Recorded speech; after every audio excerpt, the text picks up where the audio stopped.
A bladed terror soaked in blood, claiming an empire of corpses. Only one thing goes through a hunter's mind when faced with the screaming fury of Steve. I thought there was a chance we'd be alone. I could have wished 1,000 wishes for Steve to disappear. What the fuck's your fucking problem?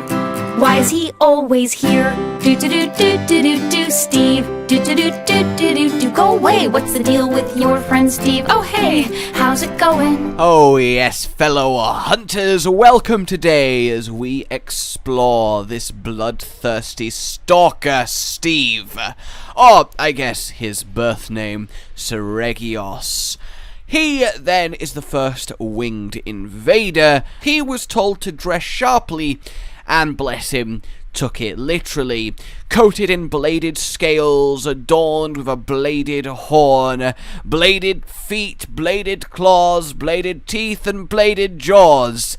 He, essentially, the walking definition of a close shave. A psychopathic murder pinecone that spends his time flying to various zones, knocking on the door and going, "Hi, is there anything alive here that could not be?" His speciality is bleeding you like a stuck pig, causing your precious life force to ooze out of every pore as he dances round you with some of the most dexterous fine flying control known to all monster kind. Death by 1,000 cuts. Eventually, you feel faint. The last drop that you can afford to lose splashes against the cold ground, and you return to the earth and become his next meal. Aggressive, territorial to the point of cannibalism, skilled combatants, and as a species, collectively, a huge fan of Arnold Schwarzenegger. If it bleeds, we can kill it. A single Seregios is bad news, though fortunately uncommon, not native to any of the old world environments. Only rarely must a hunter test themselves against this relentless beast. However, bad news came when an entire flock of Seregios was seen descending on the old world, displaced from their usual habitat and forced to become a plague of locust-like species, raining terror across the natural world, decimating ecosystems and slaughtering wildlife as each of the hundreds of Seregios claimed territory and fought for control of this strange new land. But what could have caused such a disaster?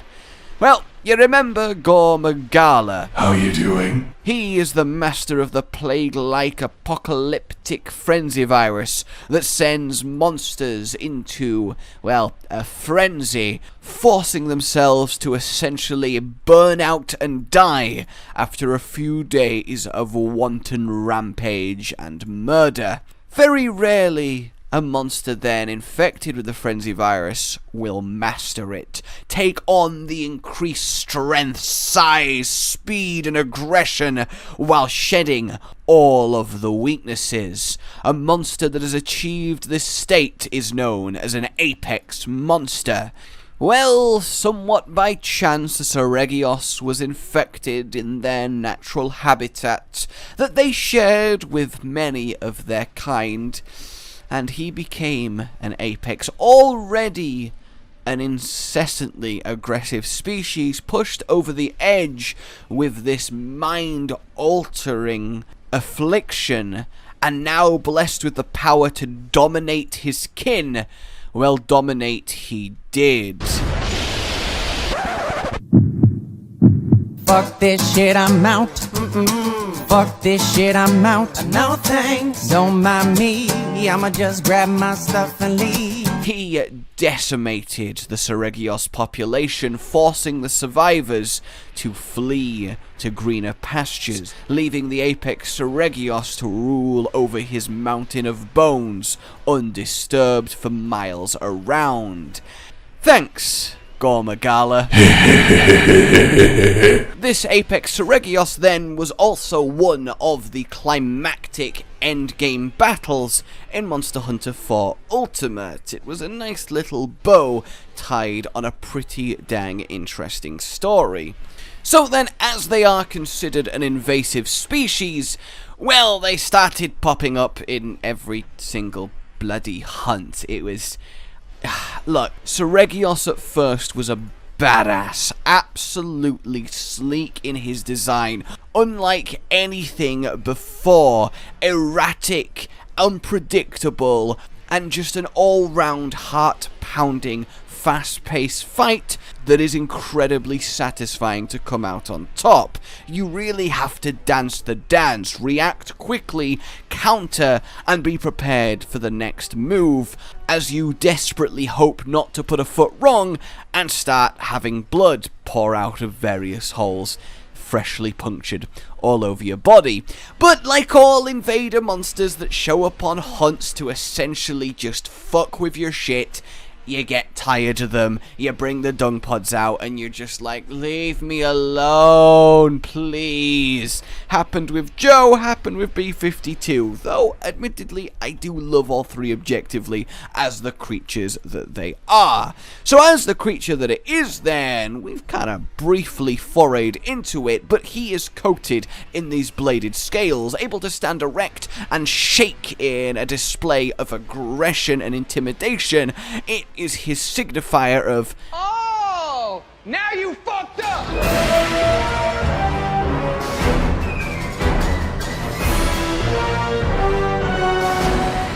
and then his rage mode really gets underway. But to put it in perspective of how effective a both offensive and defensive mechanism a Seregios' scales evolve to be, imagine a hedgehog, right? It's got a coat of spines that are prickly to the touch, that kind of make you be all like, oh, I don't want to touch that anymore, and then you move on looking for easier prey.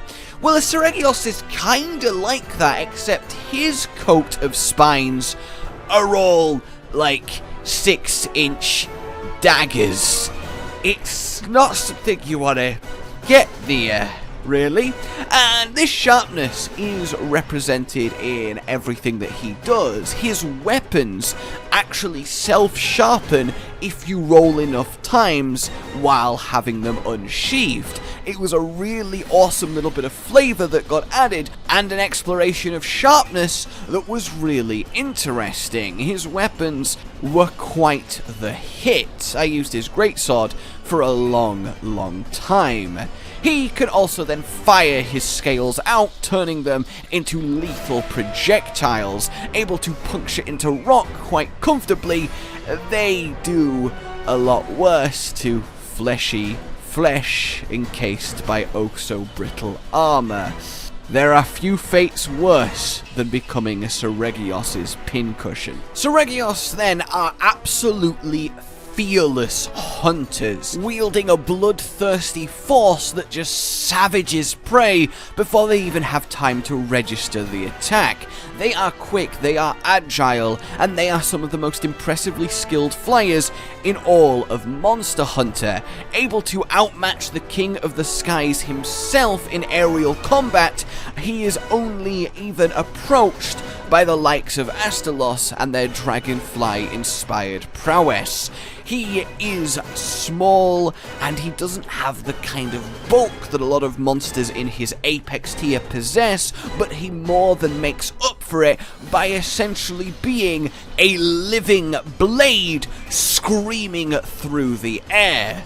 They're also incredibly adaptable creatures, taking to any environment and calling it their home. Seregios, as I said, do cannibalize, regularly snuffing out smaller, weaker members of their species, lest they grow stronger and challenge them in the future. The bigger the Seregios, the more territory it requires to call its own. Another reason the Apex one was such a problem. They mark their territory with their bladed scales, leaving them as a grim portent of who owns the area that some unlucky sod is about to walk into, blissfully unaware of the incoming fury. Their bladed horn then able to do some, as you might imagine, grievous damage, and employed with surgeon-esque precision, leaving great cuts and gouges in any that are foolish enough to have a go.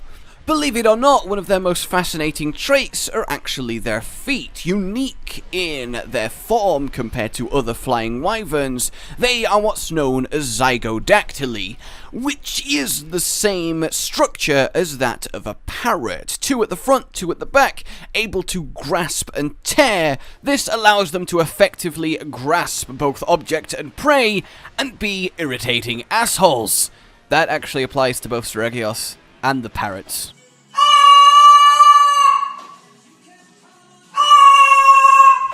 God, I want a parrot so much. If you don't like me, bitch, fight me, bitch. But I know that sound like you, bitch. If you don't like me, bitch, fight me, bitch. A Seregios will grasp its toes round a victim and then carry it off to the nest to eat, or, well, use it as ranged ammunition to begin the fight with a new opponent. Their whole MO then is act quickly, give no time for pause, and use their entire bladed body from head to toe in a flurry of unpredictable movement designed to shred enemies to ribbons before they can even react. Essentially, imagine fighting a wacky inflatable tube man. Wacky waving inflatable arm flailing tube man. Wacky waving inflatable arm. And razor blades have been fixed to every part of its body. That is how a Seregios do. And they do it oh so well. So eventually the hunters manage to calm down the situation, taking out great swaths of Seregios and the Apex one itself, allowing them to return home in great numbers and restore some natural balance to the old world. But the memory of the Great Seregios War is not one that is soon forgotten. Essentially, the whole Seregios thing is the Monster Hunter equivalent of the Great Emu War, but, like, a lot less lame and embarrassing.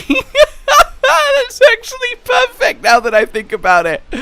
Oh, so that's what I got for you on the Blade Scale Wyvern. He really is his own creature, and I for one am a big fan of everything he is about. He was so just intimidating the first time he arrived, and the build up to his Apex fight was super satisfying and honestly super challenging. He's not in general the most difficult. I think that his actual biology and how he acts in nature really isn't that well represented in the fight. I honestly would like him to be a lot faster. I'd like him to do more aerial shenanigans. I'd like him to look at a Girathelos and go, that's cute. But dodging, flying, bladed scales, and all of his other bag of tricks is still a rip-roaring good time. And in case you're wondering, the ripping is your skin. So obviously, the main reason that I want Seregios in World is not because of any great personal love for him. He's not up there with my favourites, but then again, I don't really dislike any monster, so, you know, I'm still a fan, as I said. But the main reason I would like him to join the roster is so we can have the Invader trio. Basilgeus, Seregios, and Devil Joe.